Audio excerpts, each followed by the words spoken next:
Hello, Collateral Gaming listeners. Chazzle Dazzle here from the Trial by Error Variety Show podcast. I just wanted to take a few seconds to invite you guys over to what we do. No, it's not video games, but we do invite really awesome and unique bands from all over the world. We dig deep into their souls and find really cool stories to tell you, and there's tons of music every week, so subscribe to us wherever you subscribe to your podcast. We look forward to having you. I'm Ashley Chancellor. And I'm Megan Gomez. This is Collateral Gaming.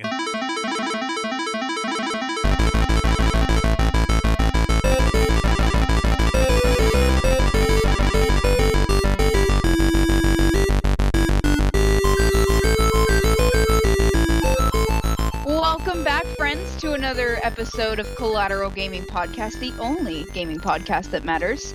We are broadcasting somewhere out of South Central Texas, and we review everything from the good to the bad and everything in between. This is a 420 friendly podcast, and we hope that you guys enjoy this upcoming episode. Hell yeah, guys. We're back on our bullshit again. Oh my god, we're back again. This is 420 month, so it's actually been a hell of a time. We did GoldenEye, just got out this morning as of the time of recording this. Hopefully gonna get this out either today or tomorrow. But we are talking about Anthem. Of course, before we get into that, I suppose we should do our news segment. Time for the news, boy.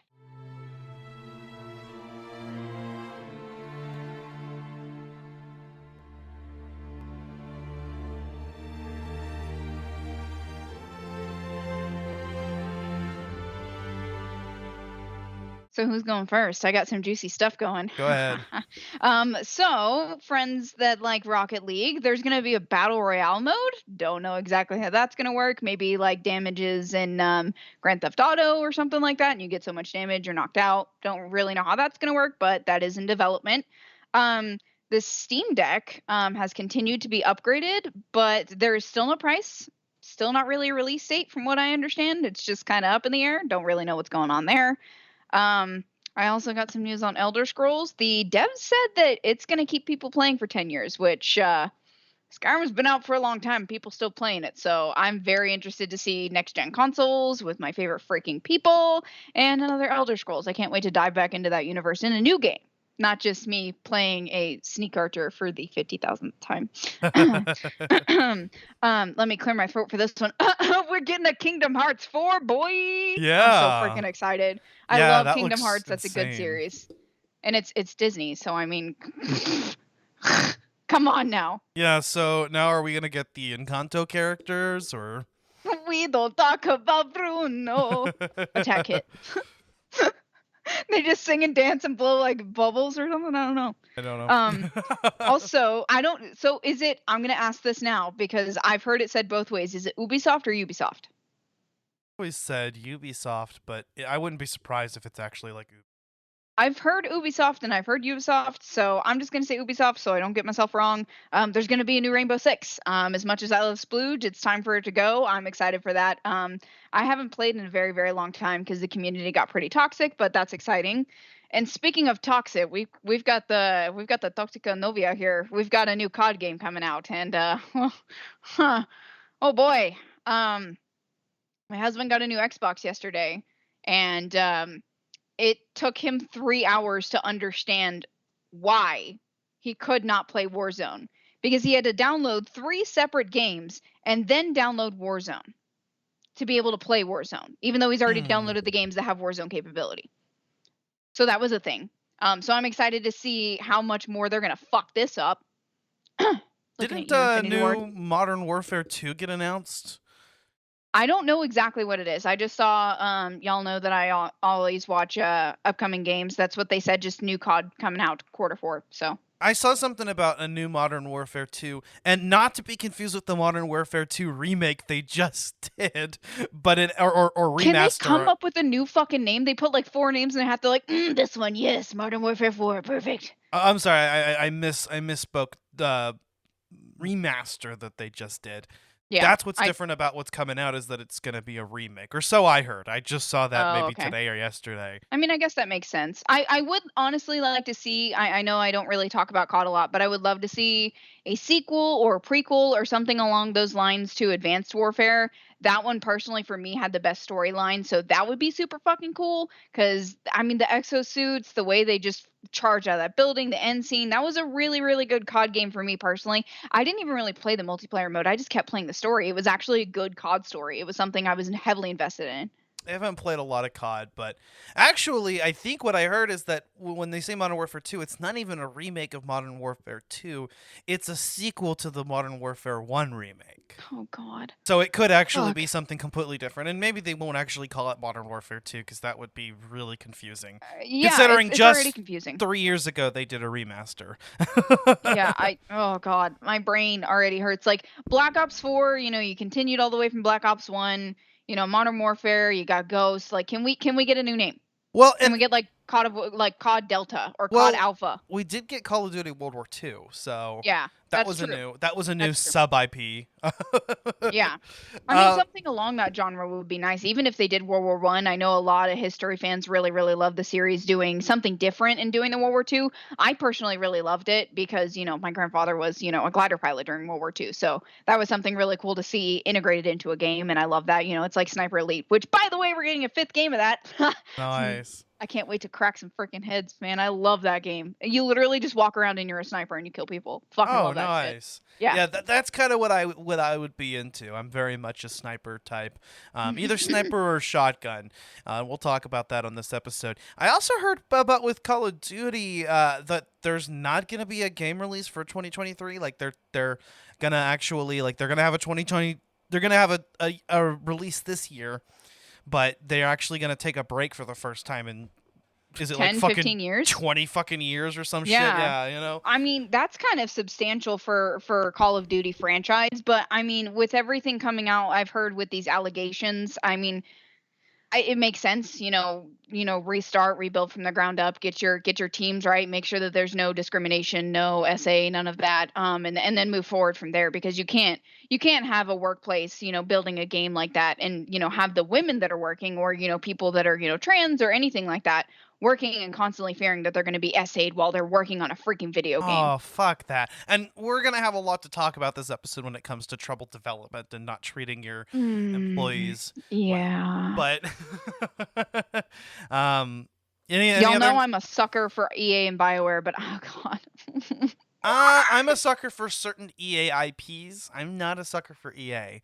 I think there's a couple IPs that have been allowed to develop under EA because we had good developers, but I think the fact that they were published by EA had nothing to do with it. In fact, I think a game is good in spite of it being published by EA. That's my attitude.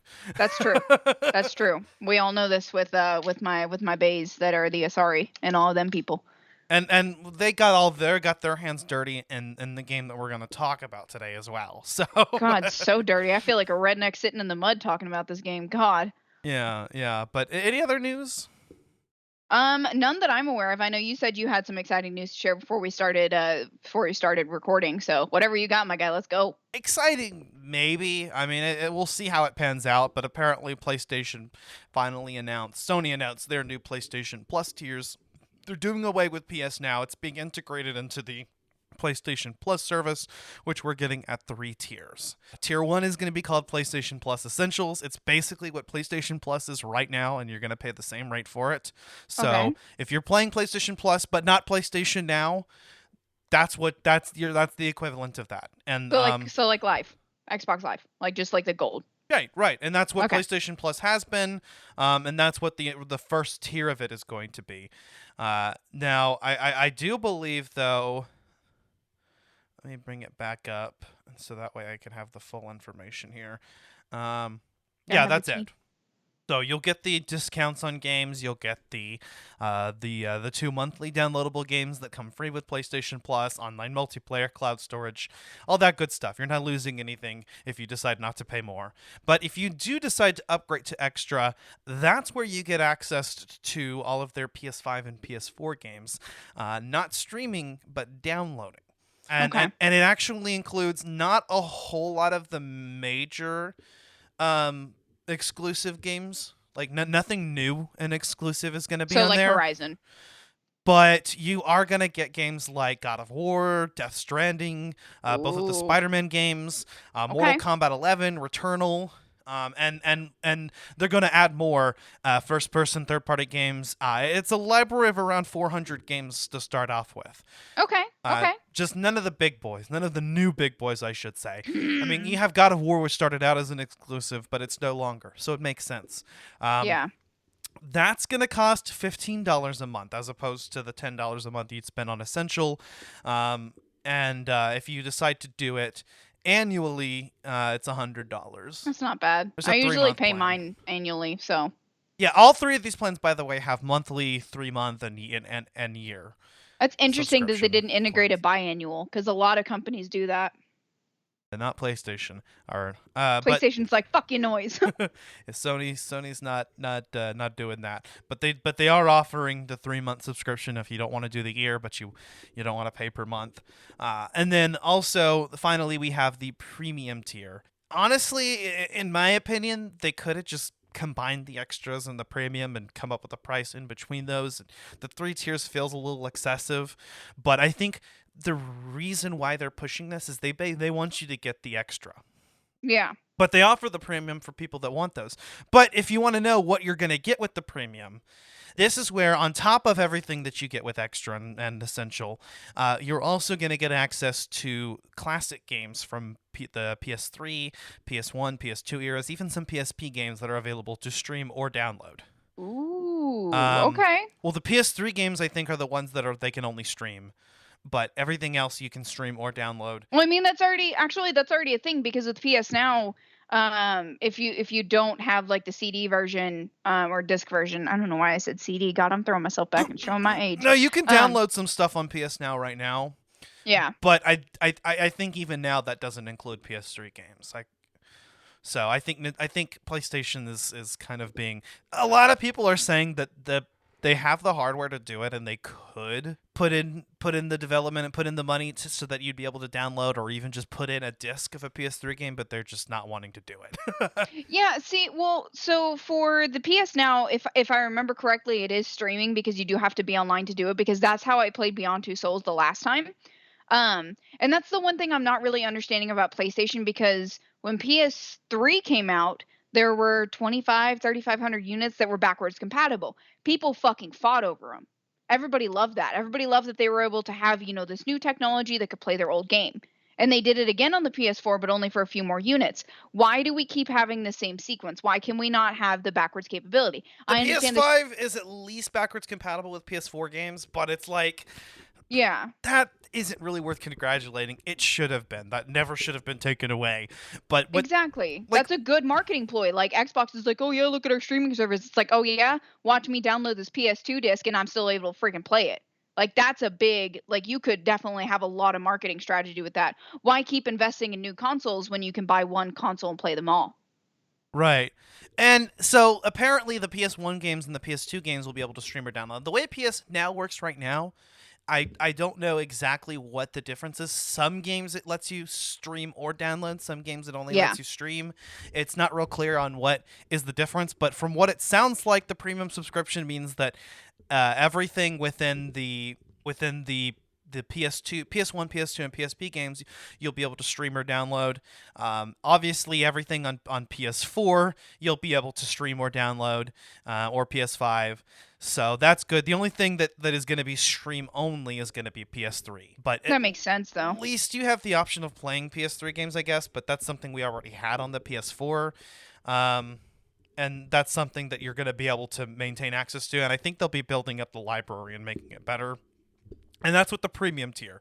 So if you want, if you're like me and you're playing for PlayStation Plus and PlayStation Now, then the premium tier is going to be the one that allows you to incorporate both. But I'll put a caveat on that.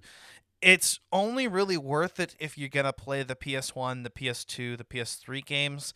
If you're just looking for the library of PS4 games that are on PS Now plus everything else they're adding, you're going to have the option to download those on the extra tier.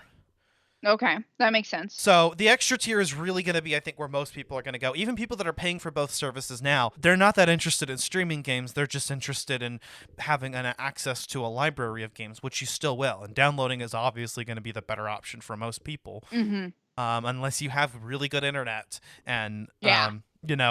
but if you do want to stream specifically for some reason, or if you want access to those earlier generation games, that's where the premium tier comes in. Yeah, that makes sense. And if you're not interested in having access to the 400 or the other 340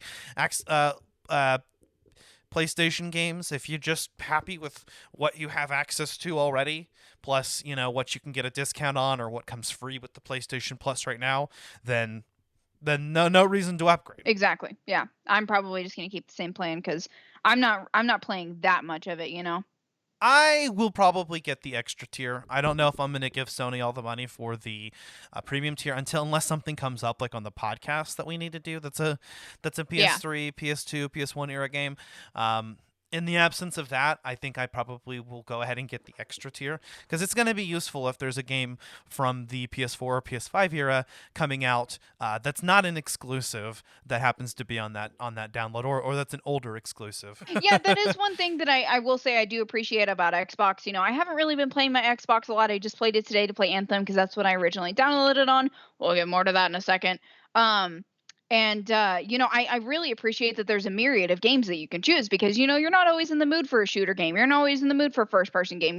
You're able to have this big library at your disposal, and there's a lot of great popular games on there. I mean, you've got the Gears series, you've got Ark, you've got No Man's Sky. You've got a lot of good games that are on that series and on that platform. And it's so easy to just jump right into them. It's so easy to just do that. You can convert it over to PC, whatever you want to do. Like, for example, I know I've been talking about it. We want to build my husband a PC, so when we finally do, he can still play, COD or whatever he wants to do on a PC, and he'll still have access to his Xbox thing. I mean, that's because Microsoft and Windows are very heavily in bed with each other, but that's another thing.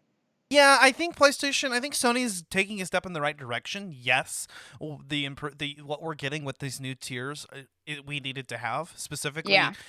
Giving you access to an entire library of 400 PS5 and PS4 games. That's the big deal. That's what needed to happen in order for them to even try to compete with Game Pass. Game Pass is still better right now. I mean, it still Yeah. seems like the sweeter deal to me. If you're not interested in exclusives or you don't care if you have to wait maybe a couple years to have access to those, then Microsoft seems to have the better strategy when it comes to their live subscription and their Game Pass subscription. Well, they have had it for a while, though. This has been a long time, and, they've got a lot of capabilities that you can have. So, I mean, they've kind of held the hand in the market, and they don't share. And I mean, games like Halo Infinite are being launched as part of Game Pass at launch. yes, yeah. And unless PlayStation does something like that, it's going to be very difficult to sell it because a lot of people I've noticed, a lot of people that I've talked to over the years, especially recently with everything going on with not being able to get a PS5 and things like that, like me, they end up getting an Xbox and just, playing the games that they can play there, and having dual consoles. It's just kind of one of the things. It's like, am I in the mood for a PlayStation game or can I play it on Xbox with my friends? Makes sense. It's one of those things that just happens because they've got the corner in the market. PlayStation's got to pull on some big boy boots and get ready to get into gear because Xbox has been doing this for a while. And Nintendo does a good job at, doing what they need to do for their stuff, but they're entirely different. I feel like, Xbox and Sony are always kind of at heads with each other, and it's like this big battle, and Nintendo's just in the background like, here's Animal Crossing, do do do do do do do do do. They just mind their business, and it's so cute, and I love that. Thank you, Nintendo, for being non-problematic. You're so cute. Yeah, and PlayStation, if you want to compete with Game Pass, you want to offer a sweet deal that's going to really take you to the top of that market, and you're interested in that market share, then I would say do what Game Pass is doing and give access to some of your first-party titles, all the big ones.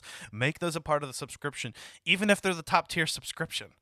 Yeah. Something. Yeah. That would be a good way to sweeten the premium deal is, you want to pay $17.99 a month in addition to having access to all of the PlayStation 1, PlayStation 2, PlayStation 3, PlayStation Portable games. In addition to that, go ahead and offer, put the brand new titles on your premium tier. And add an incentive. If you end up purchasing the service, you can get a new armor. You can get you can get something else. That would be a cool idea too, because then it's like you're enticing people to use your service. While one of the people that we were talking about in this game has been doing that for a little bit. EA, I'm talking about you.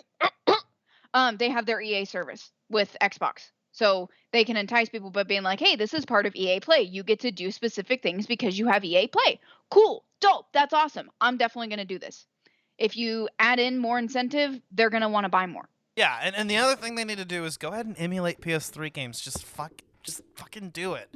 They have the capability to do it. I think they just need to actually have the incentive to do it. And I'm saying you would make a lot of your users happy, but maybe Sony's banking in the fact that they know that their customer base are people that are just loyal to the franchises that happen to be exclusive. And I don't know. We'll see how it pans out. We'll see what happens. Obviously, I think they can adjust if they need to. Mm-hmm. But I guess that's about it. That'll conclude our news segment. We go ahead and start talking about Anthem. So this was the latest IP from BioWare. Now it has been completely abandoned 3 years later. In fact, it has not received any updates, I think, since the year it came out. It received a few patches and it did receive one update, but it ain't much. You're grasping at straws, BioWare. I'm disappointed. And while we're on the subject of that, I chose this as a bad game because I wanted to highlight what happens when you rush a developer into doing something and show that not every game is per se a bad game, but a disappointment. And you're going to hear that word a lot in this podcast episode because that's exactly what this game is. So this game was developed by BioWare, published by EA, and if you know anything about those two together, that's your bread and butter, baby. That's going to be your Mass Effect, that's going to be your Dragon Age, that's going to be some good, intense storylines that just drag you in, make you emotional, and make you want to keep playing. That in mind, fans of Dragon Age and Mass Effect saw this ethereal, gorgeous trailer in 2017 at E3 and thought, wow. And it was supposed to be compared to Destiny. It's like something that's a loot and shoot. You get to go around and go on missions with your buddies, but there's still a cool, aspect to it. Like what is Bastion? What is this tower that we're talking about? What is the Anthem? What is the final Anthem call? What is all of this stuff? And it was very, very heavily a disappointment. I'm coming from the perspective that I pre-ordered the Legion of Dawn edition. I was ready to freaking go. And Ash is coming of a perspective from being and playing in 2022. So it's going to be a little bit different. I'm going to have some more heartache and some emotions to talk about. But I'm interested to see your input, Ash, because I was so excited for this game. You have no idea. I was like, how you get into something like development of a movie or something and you're like watching all of the stuff about it and you're like excited for it. Like everybody's been with Elden Ring until its release. That's how I was with this game. So, well, I don't think it's objectively a bad game, not in the sense that a lot of the other bad game reviews we've done, but it is a huge disappointment. And I can definitely see where, from a fan of the BioWare series, the only thing I want to ask is were you expecting Anthem to be just a looter shooter, just to be EA's looter shooter that happened to be developed by BioWare, or were you expecting BioWare to have, that narrative element to it? I was expecting the narrative element for sure. Like a lot of people were comparing it, especially in development, and they were talking about how it was like a stepping stone. Like it's something compared to Destiny, but for something for the people that it doesn't quite catch on to. So like for me, example, I never really caught on to Destiny, so I really wanted this to be that kind of game for me, for my friends who like Destiny, so they could come play with me. So that was the perspective that I was going into. And I heard later in development that it was going to be more of a loot and shoot. I thought it was just going to be a story game. I didn't even know until I started playing the style that it was. See that makes a lot of sense as to why you'd be so disappointed. Now, I actually listened to a couple podcasts of people that were excited, or videos and whatnot, of people that were excited for Anthem, actually knew what it was going to be. They were fully aware that it was a looter shooter, that the narrative elements that we know BioWare for was just not really going to be in there. An afterthought. And then that wasn't what they were going for, that this was going to be something very different. And it's okay. Developers sometimes do different things. It is kind of puzzling, though, because EA wants to make a looter shooter. They want to make their own version of Destiny. Cool. Why have BioWare do that? Out of all developers, like I said, I know developers are free to do other shit. Yeah. But when they already have two very successful IPs that you're now pulling resources away from. Exactly. it just doesn't make a lot of sense. If I were EA, that's not the developer I would choose. Maybe give somebody else a new shot, or one of your more internal studios, more so than the subsidiaries that you've bought, or maybe you could find a subsidiary, some outside studio that you've now bought, owned by EA, but that are known for that. The other puzzling thing about Anthem's development was that they insisted on using the Frostbite engine developed by EA, an engine that was for first-person shooters. Yeah. Well, you definitely see that element a lot when you're running around in Tarsus and things like that. And for me personally, it makes sense because you've got to think EA and BioWare have been working together for years. I mean, Mass Effect 1 came out in what, 2006? So branching off, Guerrilla Games did Killzone and it didn't really do well. They made Horizon. It was amazing. It was a step in a different direction and it worked out for them. And they really played a gamble by doing this. And I just don't think they shook their dice hard enough, because you can bring an amazing story aspect and still do a looter shooter. Because from what I've understood, I like I said, Destiny is not really my style game, but you can integrate the two. I've heard that Destiny does have some really good storyline, albeit short, I've but heard it's still there. Destiny 2 actually improves quite a bit on the story.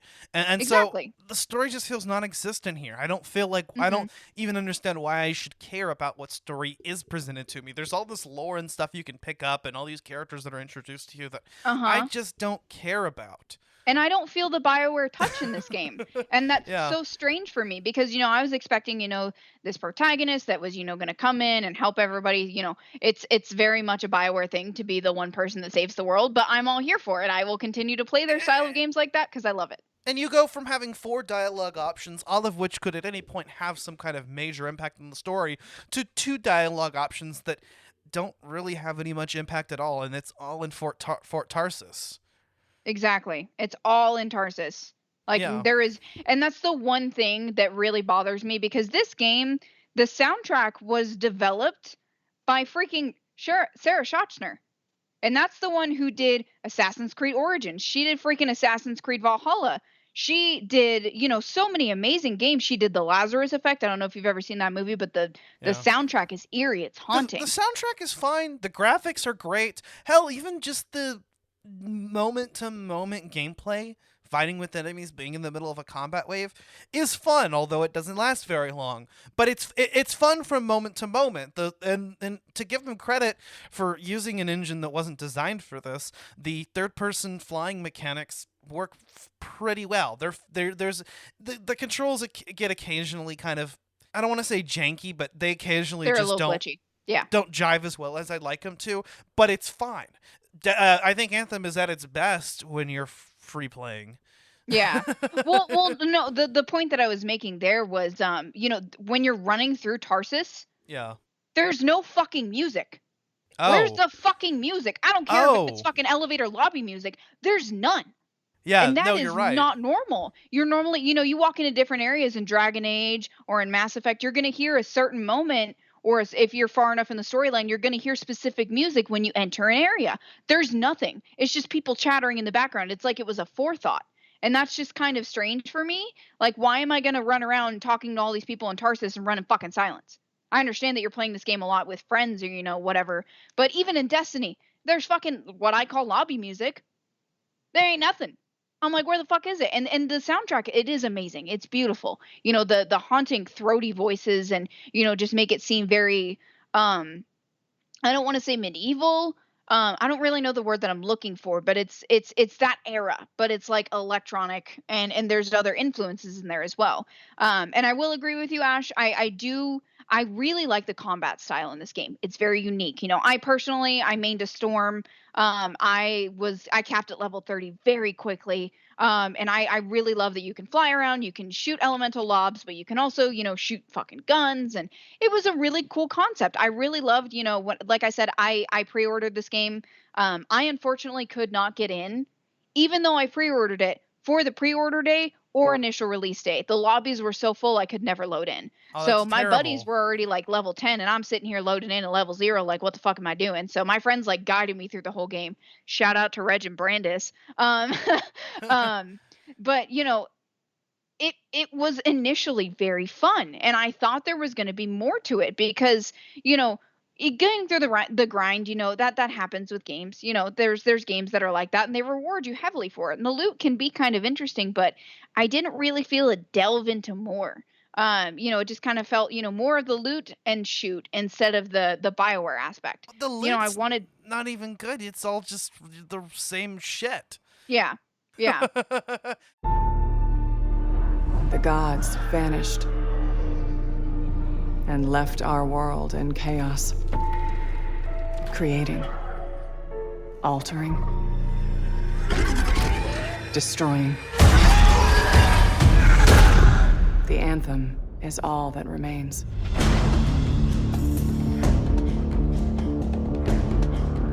There's a storm coming.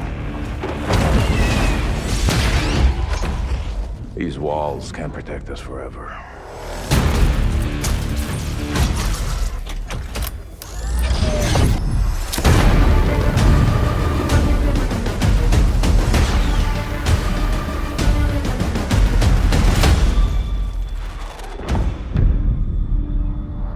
Something is out there. It wants to destroy us all.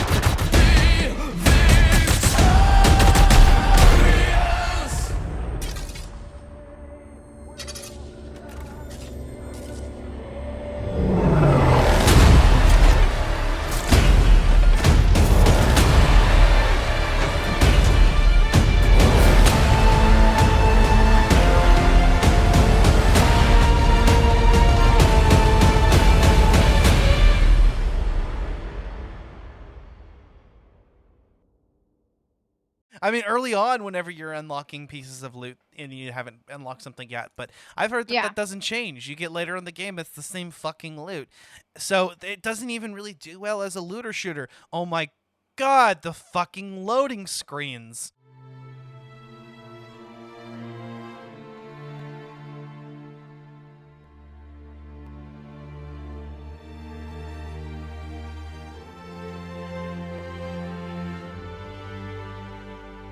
yeah. And you know what? It's gonna be really funny. I'm gonna throw in a couple loading screens in post production. I'm gonna do it just to fuck with people. You should post one on Instagram and be like, Anthem is still loading. Because holy shit, it kind of kills all the joy out of the game when you sit there and then you have to sit and wait for it to matchmake. Which, Yeah.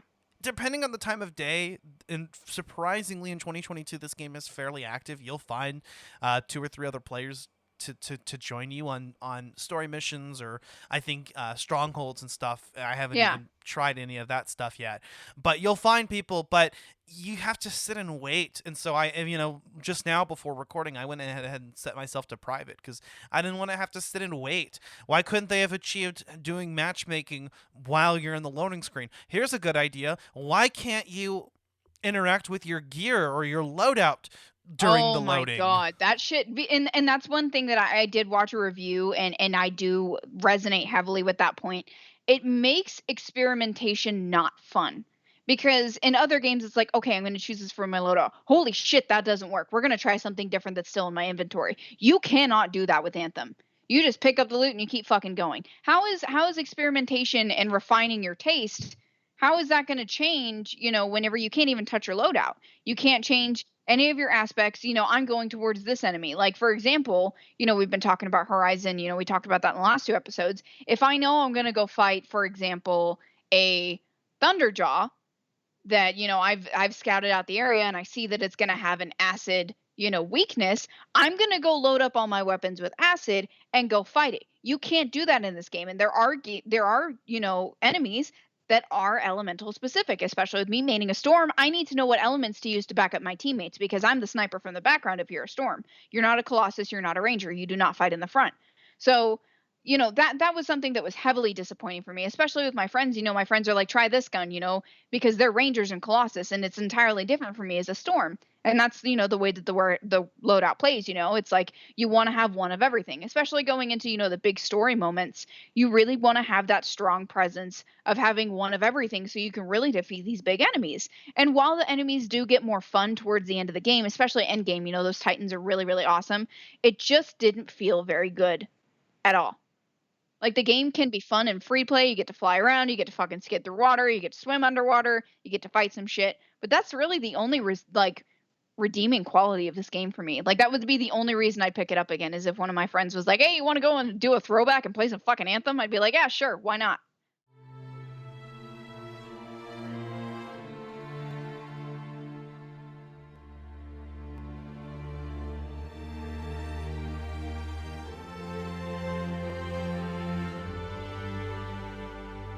Yeah. I mean, is it a fun game? Sure.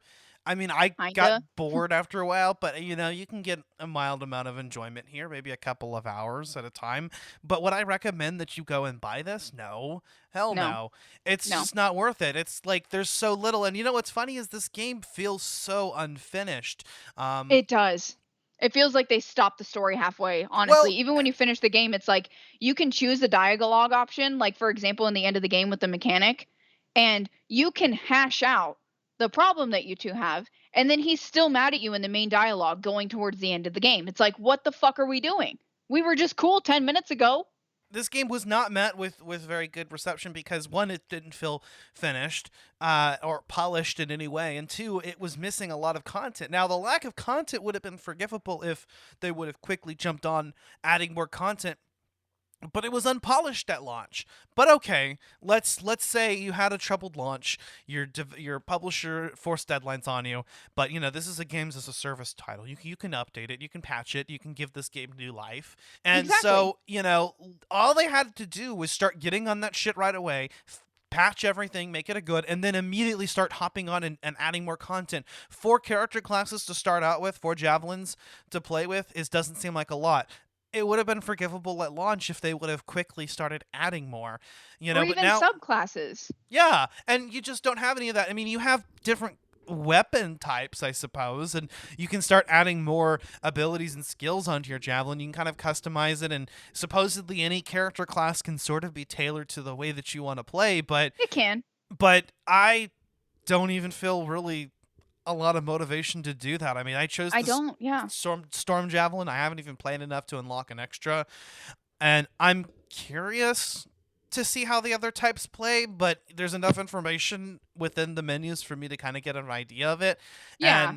And I'm just like, I just don't really I'm just not really motivated, and that's really sad. And the fact that, this game, I mean, all's well that ends well, and I think the fact that they're no longer pulling resources away from, Mass Effect and Dragon Age, the fact that they abandoned this game is probably in the end the best thing that they could have done, and now BioWare can move on. Well, they haven't quite yet. So the head of BioWare stepped down, and some of the other developers stepped down, and somebody at EA did too, which Okay. were the main guys that were working on this project. They still have about 30 team members working on this project. It honestly feels like it's too little too late. You guys, as soon as the game was released and the gamers gave input, you said something was going to come out in 6 months, and nothing did. And for a lot of people, that was heavily disappointing. Here we are 3 years on, and nothing feels like it's happened. Well, There's and nothing. we were supposed to get a major overhaul of the game as well, Anthem 2.0 or something to that effect, or I think I even heard it called by another name, and that just never happened. Maybe the Heart of Rage, because that's kind of like the end thing there. Yeah, and according to Wikipedia, it says all future development was ceased in February 2021. So if there's Yeah. a team of people working on here, then all they're doing is patching it if necessary and doing some things. But I don't think they have any more plans or anything new that they're going to be. The game that you play now in 2022 is the exact same game that it was at the end of 2019 or maybe early 2020. Yeah, looks like BioWare did release something on their blog. In the spirit of transparency and closure, we decided that we have made the difficult decision to stop our new development work on Anthem, aka Anthem Next. Okay. We with the will, next, however, that's what I continue to heard. keep the Anthem live service running as it exists today. Since its launch, the team has been working hard to continually improve the game, releasing multiple updates that brought with them a variety of improvements and introduced new content to play. Towards the end of 2019, we expanded on that effort and started working on a more fundamental restructure of the game. During the development, we've provided updates revealing some of the stuff, yada, yada, yada. 2020, they blamed it on COVID, of fucking course. This is disappointing for Anthem players. Game development is hard. To the community, thank you for your passion. And that's all that they said from Christian at BioWare, which I believe he's the CEO of BioWare. So, and I've heard some really nasty behind the scenes shit. Like, apparently there have been some former developers that have come out anonymously because they're not allowed to talk about the game. They're not allowed to talk about what happened behind scenes. But they came out and they did make a public, how should I put it?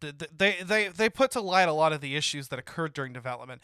I mean, evidently there were team members that ended up needing to take time off, several months of time off, just in order to deal with the stress that was going on with this game. There's a lot of people who Jesus. had left BioWare short term and then just never came back.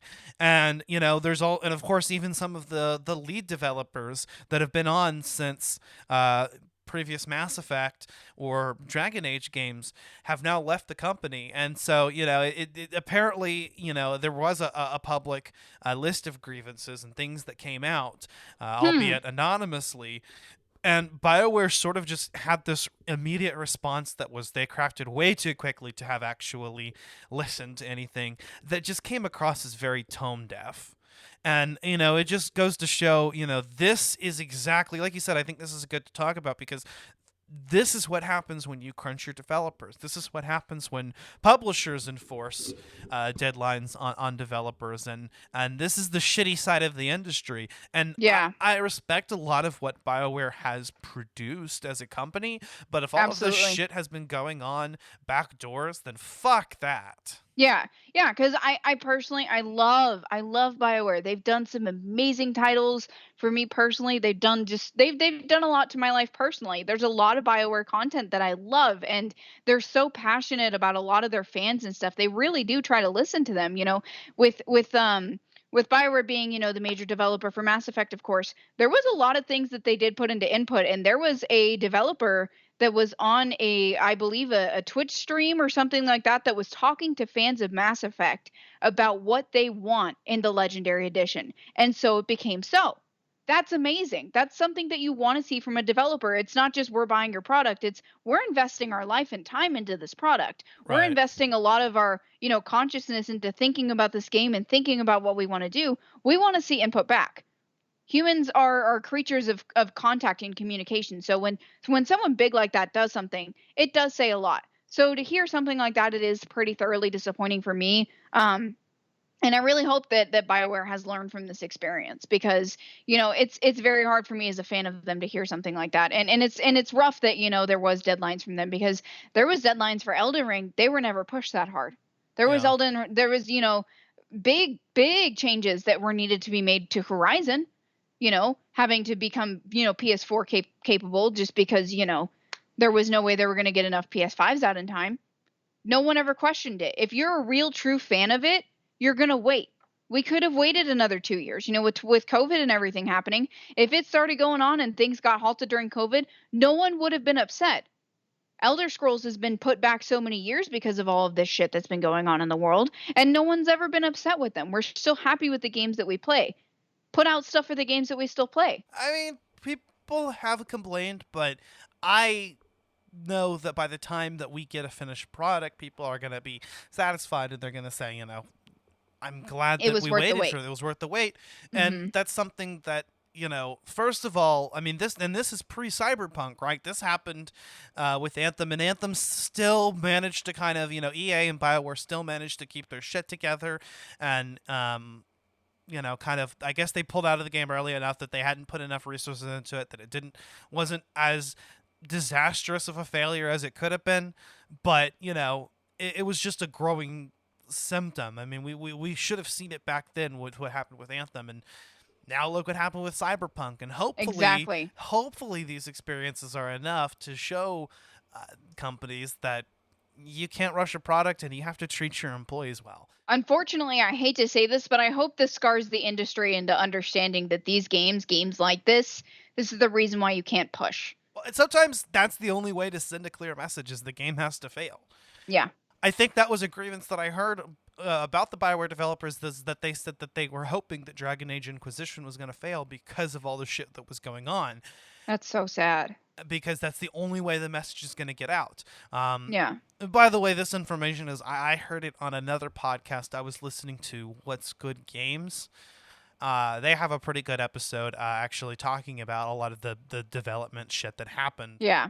during the Anthem development. This makes me I know sounds so stupid, but it makes me think of Dan's mom when she was like, "You were good. I'm waiting for you to be great." This game really could have been something amazing. It could have been something that had changed the entire forefront of gaming as it is. I mean, just the combat style alone is so unique and interesting, but they just didn't have enough.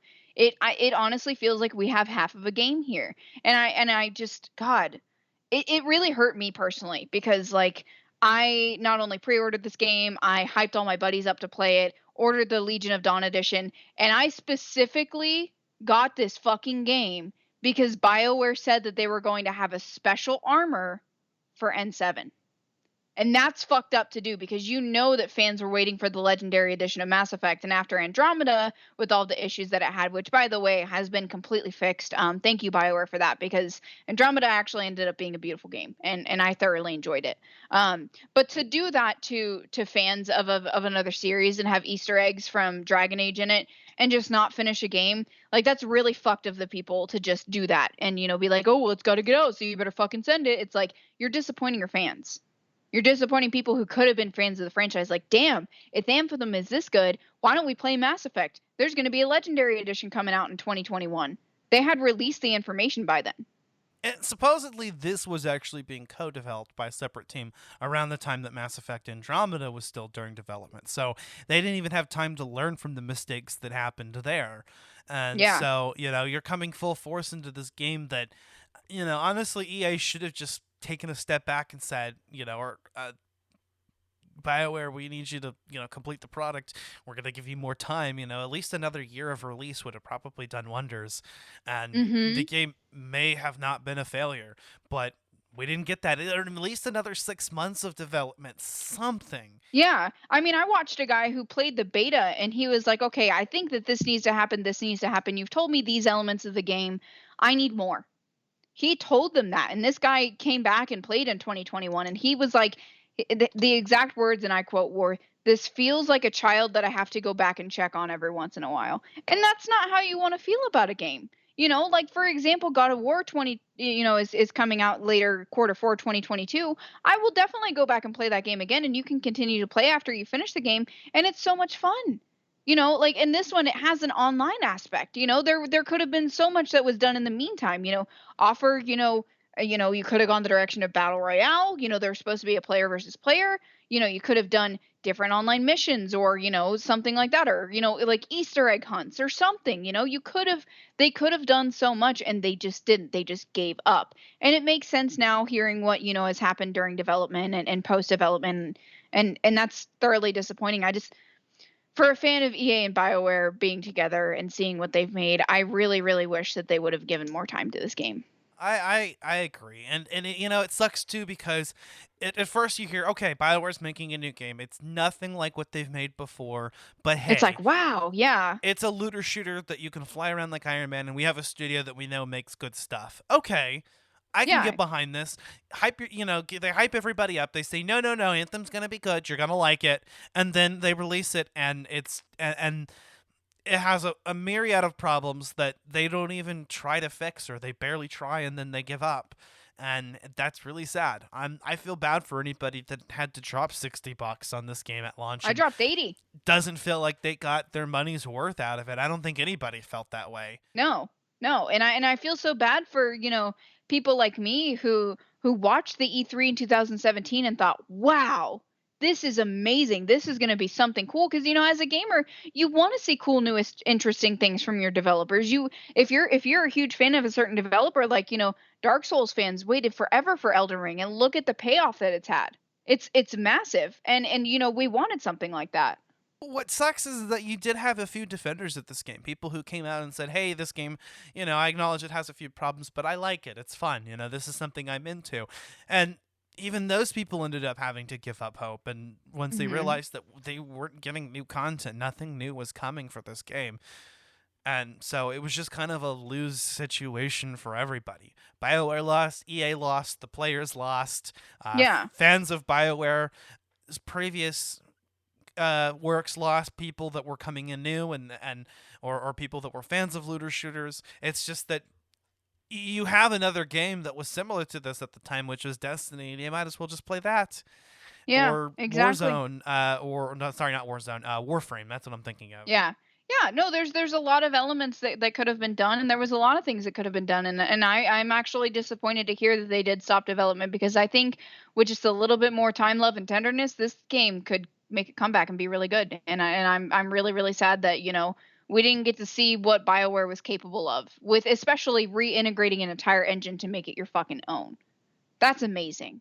And this doesn't go to discredit BioWare. This doesn't go to discredit EA. They're still amazing. They still have people who have the most creative and beautiful brains, but it's just, yeah, it's like a loss for the community, and it really fucking hurts. I've been in, quite a few EA and BioWare fan pages, and every once in a while we get on the topic of Anthem, and everyone's just, it's emotional. It's hard. It hurts because we really wanted. And I remember 2019. It's coming up, gearing up to the game. Everybody's posting and Mass Effect shit posting, talking about this fucking game.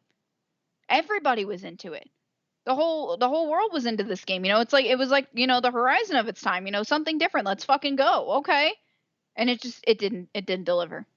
And then to go back and say, you know what, no, we're going to go ahead and we're going to rework this. We're going to get a massive overhaul. We're going to, turn this game around and do something different and complete the vision that we thought we were going to do. Something that worked, for instance, with No Man's Sky. Yeah. And other games that were, not as well received at launch, but received updates. And that game, by the way, is apparently still continuing to get updates and will for years to come.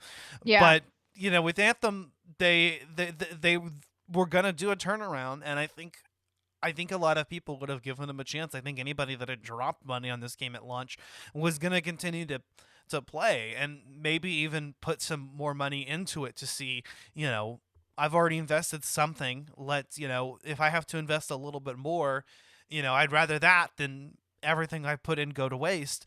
And they just dropped the ball. Maybe it didn't end up being the right move. I don't know. You can't really say. That's what sucks, is that there's a lot of missed potential here. We don't know if maybe they could have salvaged this. Yeah. And that's one sad thing, is we'll never know. Maybe handed off development to another developer.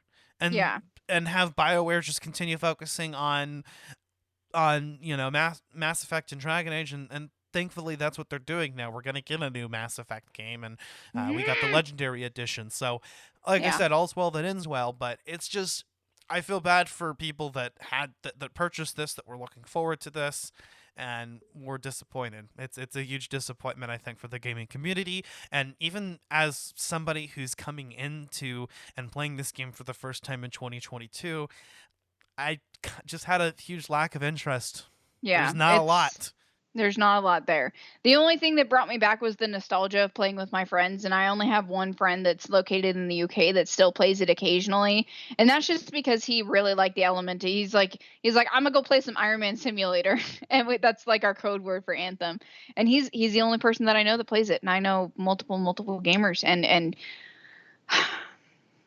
the only thing that I can say is just disappointment and sadness, and there is an element of grievance to the topic of this game, just because of how everything went. And BioWare, EA, I'm so sorry. I know that this is a rough thing for you guys, and I do hope y'all the best in your new endeavors, but I really wish y'all would have continued this game, because this game, it had the potential to be great.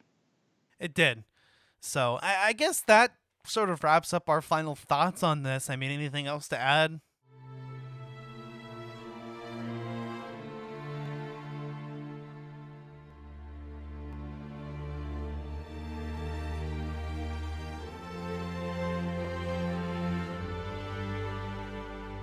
The only thing to add would be, I could see maybe EA and BioWare doing something similar. Maybe even doing like a prequel to the game, just to kind of pique interest in it, and maybe dropping a 2.0 or something, or being like, hey, that was a bad release. Let's see what else we can do. There's some potential for a franchise here, but they have to put in the effort and the time, and they really really have to redeem themselves, because right now, even with Mass Effect Legendary, because of the way that things went with Anthem, there was not a lot of hope. There was not. Just because of the way the Anthem went. Y'all are gonna have to, beg on your knees a little bit for us fans. And I'm waiting for it. I want to see what y'all are coming out with. I love EA and BioWare together. They've made some great stuff, but you can't hold on to the games of the past. You need to keep going. You need to step over the stepping stone and continue to be great, because that's what I'm expecting, and that's what all gamers and all fans of these series are expecting. Right. Yeah. Like I said before, the game is fun enough, but it's just, it could be so much more, and I can't recommend it on any level. I can't recommend that you drop money on this. I Nope. can't even recommend that if you purchased this game before and didn't like it, you're not going to like it anymore now. It's the Nope. same fucking game. So Yep. I can't recommend this game on any level. And you know what I can recommend? GoldenEye. That's a good game. We just played it, and that game still holds up, but that was in 97, and it still has a whole lot more replayability or replay value than Anthem does. There's a lot of games out there. I mean, shit. You could go back and play the original Mass Effect, buggy and all, with that fucking Mako, and still be happy. Exactly. I don't recommend this game at all. I'm sorry, guys. It's not worth it. It's not worth any bit of your time at all. And I hate to say that about these two, but it's not. It's true. Yeah. Sarah Schnauer, I'm sorry. Your soundtrack was really good. This was, I'm sure a really, really good, soundtrack for you to make, and I do listen to it while I study, but I'm sad that it did not go as well. But, hey, BioWare tried to make a new IP, failed. We learn from our mistakes. Hopefully they're going to treat their developers with more care, and we get a better product as a result. Mm-hmm. If first you don't succeed, try again. Anyway, if you enjoyed this episode, please leave us a 5-star review in Apple Podcasts or feedback on your platform of choice. Next time, we are going to be talking about... Well, first, we actually have a crossover collaboration episode with Collateral Cinema coming out on Sonic the Hedgehog 2. So I hopefully want to record that very soon, by the end of this month. If you haven't checked out our 420 special on GoldenEye, I'm going to recommend that as well. Obviously not the first podcast to talk about that game, but I think we might have an enlightening perspective on GoldenEye as a 420 game. And next month we're going to be talking about Hellblade: Senua's Sacrifice, and then our season finale on Fire Emblem. And we're going to be kind of cutting the season there. We'll be picking back up in September. Already planning out what's going on, and Megan's gonna need to pick at least one game soon, because I know. I think your game is actually what's set currently as the premiere, the season premiere. You don't have a game. I'm just saying, like the way that this the schedule can be moved around. If Zach comes up with something first, he might get the season premiere spot. But I kind of already. Hey, fucker! I'm gonna find something. Okay, because. Yeah, at least by our finale, I want to announce what's coming up next. And I kind of already... Yeah, fair enough. I have a good reason for the spots that my picks are in next season, so I don't really want to move those. So one of the two of you is getting the season premiere. I'm going to get it. It's on, Zach. It's on like Donkey Kong. Let's go. But yeah, I might be moving, but I'm going to record in the car. I ain't give a fuck, Keisha. Season 4 has been a lot of fun. This isn't even our only bad game review that we did this season. We also did Superman 64, and we'll kind of do a retroactive look at our season, I think, coming up on the season finale. But I'm excited to talk about what else is happening, and I'm excited to get into next season. On Collateral Cinema, all we have left is Sidekicks. That's going to be our season finale, and then we're moving on. So I'm really excited. I've already designed the new logos for both Collateral Gaming and Collateral Cinema, and we're gonna keep moving forward and doing what we do best. We're gonna keep crocking and keep rocking. I think we're at almost 8,000 downloads on Collateral Gaming. And Hey, thanks, guys. yeah, no, it's actually been great. But we hit over 10,000 on Collateral Cinema. So it's been awesome. I'm excited. And you can follow us on social media. We are on Twitter, Instagram, and Facebook. Check out our Facebook group, Collateral Media Podcasts, as well. I'm also on TikTok. She's also on TikTok. Maybe we'll eventually have some Collateral Media TikTok accounts, Oh, God. as well as our Patreon. We are on Yeah. Patreon. We have $1, $5 tiers. Pay any amount of money, and you get access to exclusive Let's Play video game commentaries. Yeah, I might be moving soon, y'all, so that'll be perfect time for me to set up a space where I can officially record because I really tried to. I did. There's just no room in this tiny little apartment. I'm in 597 square feet, y'all. It is a tiny little baby box in here. There is no room. So when I get some more space, hopefully like 400 more square feet, you bet your sweet bippy I'm going to record some stuff for you guys. But anyway, this has been another episode of Collateral Gaming. I've been Ashley Chancellor. And I have been Megan Gomez. We are out. Peace.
Collateral Gaming is a Collateral Media podcast. All music and game clips are owned by their respective creators and are used for educational purposes only.